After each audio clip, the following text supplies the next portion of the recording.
Hi இல்லை guys எல்லாம் எப்படி இங்கே எல்லாம் நல்லா இருக்கீங்க. இந்த வீடியோ என்ன பார்க்க போனால் demon slayer infinity castle movie ஆர்க்கோட ரிவ்யூ தான் பார்க்க போகிறோம். தம்பி, டீமன் ஸ்லேயர் வந்து ஒரு வாரத்துக்கு மேலே ஆக போகுது.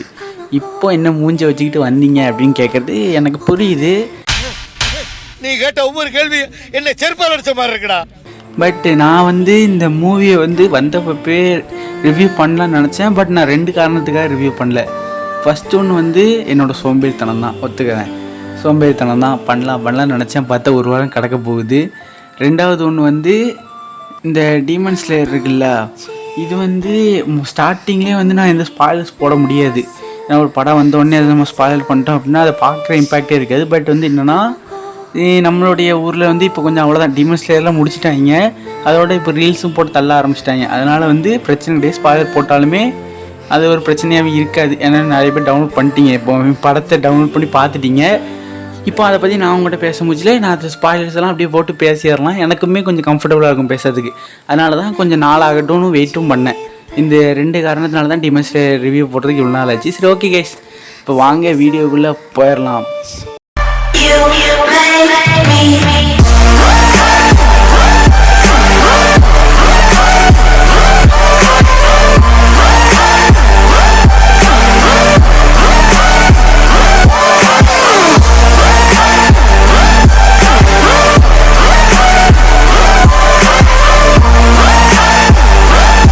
ஃபஸ்ட் இந்த டீமன் ஸ்லேயர் மூவியோட ரிவ்யூ பார்க்கறதுக்கு முன்னாடி நான் இது எந்த தேட்டரில் பார்த்து எக்ஸ்பீரியன்ஸ் பண்ணேன் அப்படின்றத மறக்காமல் சொல்லிடுறேன். இதை வந்து நான் தூத்துக்குடியில் இருக்கிற ஸ்ரீ பாலகிருஷ்ண தேட்டரில் தான் போய் பார்த்தேன்.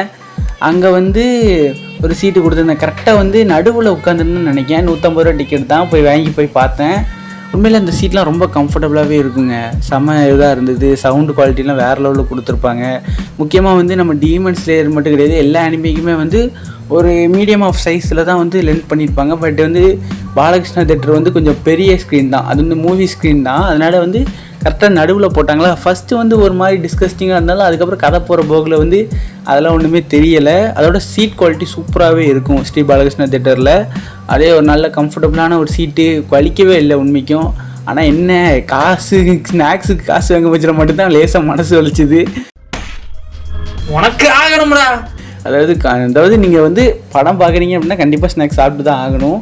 அப்போ நீங்கள் ஸ்நாக்ஸ் செலவு பண்ணீங்க அப்படின்னா நீங்கள் கொடுத்த அந்த 150 ரூபாய்க்கு பரவாயில்ல, படம் ஒருத்துன்னு நினச்சிங்கன்னா உங்களுக்கு வந்து 150 ரூபா கொடுக்குற மாதிரி வாங்கிட்டு உங்களுக்கு 200 ரூபாய்க்கு உழவு வைப்பாங்க. அதுதான் எனக்கும் பண்ணாங்க.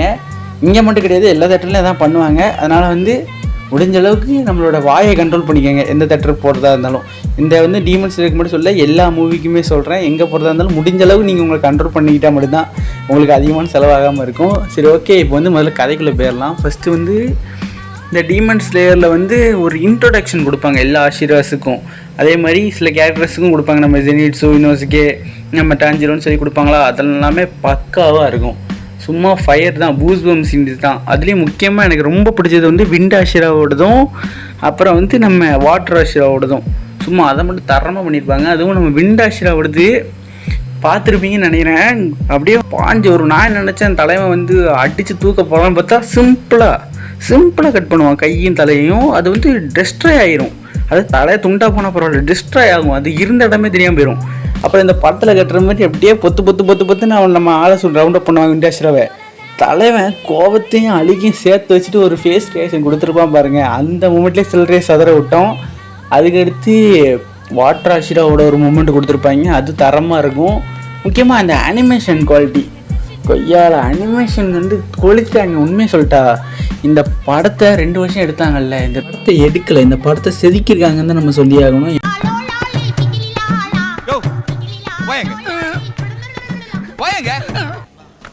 கைய கொடு. ஐயோ, எப்பேற்பட்ட கற்பனை, என்ன ஒரு அழகு. நானும் எத்தனையோ கண்ட்ரிக்கு போய் எவ்வளவு ஸ்டாச்சுகளை வாங்கி என் பேலஸ்ல அடுக்கி வச்சிருக்கேன். ஆனா இந்த மாதிரி ஒரு அழகை லைஃப்ல நான் பார்த்ததே இல்லையா. ஏன்னா இந்த படத்தை வந்து அந்த மாதிரியான ஒரு அனிமேஷன் கொடுத்துருப்பான். தேட்டரில் அவ்வளோ பெரிய ஸ்க்ரீனில் நான் நடுவில் உட்காந்து அவ்வளோ ஃபேன்ஸ் மத்தியில், அவ்வளோ டீமன் ஸ்லேயர் ஃபேன்ஸ் மத்தியில் உட்காந்து அந்த டீமன் ஸ்லேயர் மூவியை பார்க்குறேன். இதெல்லாம் நடக்குமா நினைச்சேன், நடந்துருச்சு. அனிமேஷன் குவாலிட்டி சும்மா தீயா இருக்கு. ஃபேன்ஸோட சேர்ந்து என் கூட இருக்கக்கூடிய டீமன் ஸ்லேயர் ஃபேன்ஸோட சேர்ந்து நானும் அந்த சிரிச்சு செலிப்ரேட் பண்ணதெல்லாம் வந்து அதெல்லாம் ஒரு வேற லெவலான மூமெண்ட். அதெல்லாம் ஒரு நாஸ்டாலஜிக்கான ஃபீல்னு கூட சொல்லலாம்.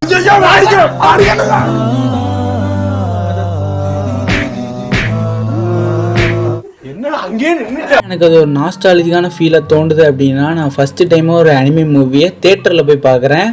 அதுவும் அந்த தேட்டரில் அந்த ஃபேன்ஸ் மத்தியில், அந்த அனிமே ஃபேன்ஸ் மத்தியில் உட்காந்து பார்க்கும் போச்சுலேயே அது வந்து ஒரு வேறு லெவலான வைப்பை கொடுத்தது. அது முக்கியமாக எடுத்தேன்னு சொல்லி இப்போ ஜாப்பனீஸில் பார்த்தேன். நான் நினச்சேன் ஜாப்பனீஸுக்கெலாம் எவனும் வரமாட்டான், பெருசாக வரமாட்டாங்க, மிஞ்சி மிஞ்சி போனால் ஒரு மட்டுமே 10 கோடி ரூபாய்க்கு மேலே டீமன் ஸ்லேயர் வசூல் பண்ணிச்சு அப்படின்னு சொன்னாங்க. வேர்ல்டு வைடாக எனக்கு தெரியல, பட்டு சரி ஓகே. இப்போ ப்ராப்பரான மூவியை பற்றி பேசிடலாம். ஃபஸ்ட்டு இந்த மூவியில் எனக்கு பிடிச்ச ப்ளஸ் பாயிண்ட்ஸ் அண்ட் மைனஸ் பாயிண்ட்ஸை பற்றி பேசலாம். ஃபஸ்ட்டு ப்ளஸ் பாயிண்ட் அப்படின்றது இதோட அனிமேஷன் தான். ஈவன் உங்களுக்கே தெரிஞ்சிருக்கும், டீமன் ஸ்லேயரோட மிகப்பெரிய ப்ளஸ் பாயிண்ட்டே அதோட அனிமேஷன் தான். அதே மாதிரி தான் இந்த மூவிலையும் அனிமேஷனை சும்மா போட்டு செதுக்கியிருப்பாங்க. சும்மா அந்த அனிமேஷனுக்கு எவ்வளோ செலவு பண்ணாங்க எனக்கு சீசன் தெரில, பட் பல கோடி செலவு பண்ணியிருப்பானுங்க போல். அது நல்லாவே தெரியுது அந்த அனிமேஷனில். அவ்வளோ மெனக்கெட்டு அவ்வளோ சூப்பராக கிளாரிட்டியாக ஒரு அனிமேஷன் பண்ணியிருப்பாங்க. சும்மா வேறு லெவலில் இருந்தது அந்த அனிமேஷன். ரெண்டாவது ப்ளஸ் பாயிண்ட் அப்படின்னு எனக்கு தெரியுது அப்படின்றது, இந்த ஒவ்வொரு கேரக்டர்ஸுக்கும் ஒவ்வொரு ஃபைட்டுக்கும் வந்து ஒரு பிஜிஎம் போட்டிருப்பாங்க பாருங்களேன். சும்மா சில்லறை சதற ஒரு மூமெண்ட்டு. அதில் எனக்கு பிடிச்சது பிஜிஎம்ஸ்லாம் நிறைய இருக்குது. ஆனால் எனக்கு ரொம்ப ரொம்ப பிடிச்ச பிஜிஎம்னா ஆகாஷாவும் அப்புறம் வாட்டராஷனும் ஃபைட் பண்ணுவாங்கல்ல, அவங்க 2 பேரும் அட் டைமில் 1v1 போட்டுட்ருங்க மூச்சில் ஒரு பியானோ பிஜிஎம் வரும் பாருங்க. அந்த வேம்பயர் பிஜிஎம் சொல்லுவாங்கள்ல, வேம்பயர் பிஜிஎம் எப்படி பியானோவில் ஃபஸ்ட்டு ஒரு மாதிரி டார்க்காக ஒரு வித்தியாசமான வைப்பில் வரலாம். அந்த ஒரு பிஜிஎம் போட்டாங்க பாருங்களேன். அந்த ஒரு பிஜிஎம்லேயே நான்லாம் வந்து ஸ்ட்ரக் ஆகிட்டேன். என்னடா பிஜிஎம், நீங்கள் யாரா போட்டா பிஜிஎம், அவனை கூப்பிட்டு வந்து காட்டுங்கண்ணா, அந்த செல்லத்தை தூக்கிட்டு வாங்கடா இங்கே அப்படின்ற மாதிரி இருந்தது. வேறு மாதிரி உண்மையை சொல்லப்போனால் அனிமேஷன் ஒரு பக்கம் ஸ்கோர் பண்ணிச்சுன்னா பிஜிஎம்லாம் வேறு மாதிரி ஸ்கோர் பண்ணிச்சு. அதை நம்ம பாராட்டி ஆகணும். 3வது விஷயமா எனக்கு தெரிஞ்சது இதோட பேக் ஸ்டோரி. அதாவது மொத்தமாக இதில் வந்து 3 பேக் ஸ்டோரி ரிவீல் பண்ணுவாங்க. 3 பேக் ஸ்டோரி கூட சொல்ல முடியாது, ஒரு ஃப்ளாஷ்பேக்கு மிச்சம் 2 பேக் ஸ்டோரி. அதில் ஒரு பேக் ஸ்டோரி வந்து எனக்கு சுத்தமாக பிடிக்கல. அதான் ஏன்டா வச்சிங்க பேக் ஸ்டோரினா ஒரு ப்ராப்பராக அதுக்கு வந்து ஒரு சென்டிமெண்ட்டு ஒரு எமோஷன் கன்வே பண்ணணும். பட் அந்த ஒரு பேக் ஸ்டோரி வந்து எனக்கு ஒரு எமோஷன்லாம் கன்வே பண்ணல. ஜஸ்ட் இந்த ஒரு கேரக்டர் இவ்வளோ ஈவலாக இருக்குது அப்படின்றத காட்டுற மாதிரி தான் இருந்தது. யாருன்னு உங்களுக்கே தெரிஞ்சிருக்கும். 2வது பேக் ஸ்டோரி அது வந்து என்னை உண்மையிலே ரொம்ப கஷ்டப்படுத்திடுச்சுங்க. அதாவது என்ன நடந்ததுன்னா, அந்த ஆகாஷோட பேக் ஸ்டோரி நம்ம எல்லாருக்கும் தெரிஞ்சிருக்கும். உங்களுக்கு எதுவும் தெரிஞ்சிருக்குமே ஆகாஷோட பேக் ஸ்டோரி. ஆகாஷோட பேக் ஸ்டோரி வந்து நான் பார்த்துக்கிட்டு இருக்கேன். நான் பார்த்துக்கிட்டே இருக்கேன். அவனோட பேக் ஸ்டோரியில் வந்து இப்படிலாம் நடந்துச்சு. அவங்க அப்பா அவனை விட்டு போயிட்டாரு, அப்புறம் மாஸ்டரு, அப்புறம் மாஸ்டரோட பொண்ணு, இப்போ அவங்க கூட தான் அவன் இருக்கான். கடைசி அந்த மாஸ்டரோட பொண்ணுக்கு அவனை பிடிச்சிருக்கு, அவன் மேரேஜ் பண்ணிக்க போகிறான். ரொம்ப அழகாக இருந்ததுங்க, உண்மையை சொல்லணும்னா ரொம்ப அழகாக இருந்தது. நான் இப்படி பார்த்துட்டே இருக்கேன். ஆனால் எனக்கு தெரியும் கண்டிப்பாக இவன் இப்படி டீமனாக இருக்கான்னா அவன் லைஃப்பில் ரொம்ப பெரிய ட்ராஜடி. நல்லா இருக்க மாட்டானா நீ டிக்டாக் பண்ணுற? நல்லா இருக்க மாட்டானா தம்பி? நல்லாவே இருக்க மாட்டேன். ஏன்னா எனக்கே தோண்டுது, இதே ஆகாஷா செத்துதான் கரெக்டாக இருக்கும் அப்படி தோணினாலுமே என் மனசு ஒத்துக்க மாட்டேங்கி.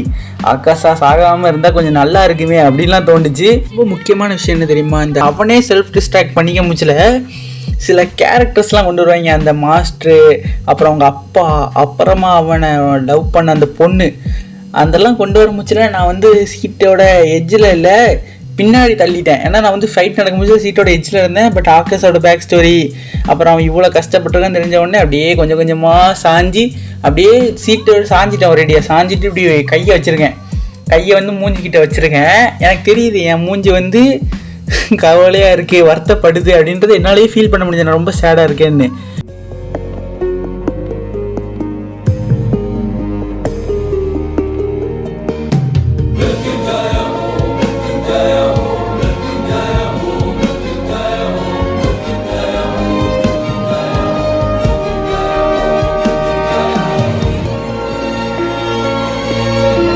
அதை அனிமேஷன் பண்ணியிருக்க மாட்டாங்க, விஎஃப்எக்ஸ் பண்ணியிருப்பாங்களா. அது வந்து எனக்கு ஒரு மாதிரி துண்டை தெரிஞ்சிருச்சு பார்த்துங்க. இப்போ வந்து நம்ம வந்து ஒரு விஷயத்த வேணும்டா அந்த மாதிரி இருந்தது. பட் விஎஃப்எக்ஸ் பண்ணியிருக்க வேண்டாமே, அனிமேஷன்லேயே காட்டிடலாமே அப்படின்ற மாதிரி ஒரு சின்ன டிசப்பாயின்மெண்ட் இருந்தது.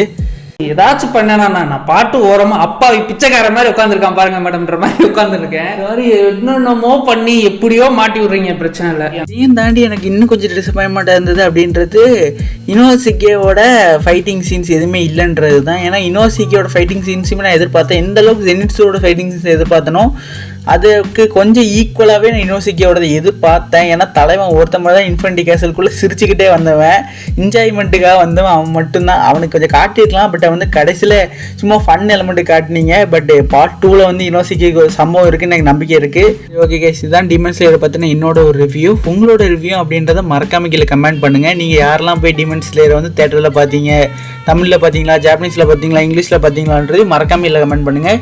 இன்னும் நல்ல வீடியோ சந்திக்கும் உங்கள் நம்பர் உங்கள் PSK. Tata bye, see you, take care.